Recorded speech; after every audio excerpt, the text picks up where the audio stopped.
পটুয়াখালী পরীক্ষামূলকভাবে বিদ্যুৎ উৎপাদন শুরু করেছে।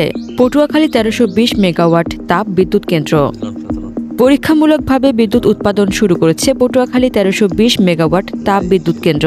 গতকাল রাত 12:30টার দিকে প্রথম ইউনিটের বিদ্যুৎ উৎপাদন কার্যক্রম শুরু করে কর্তৃপক্ষ।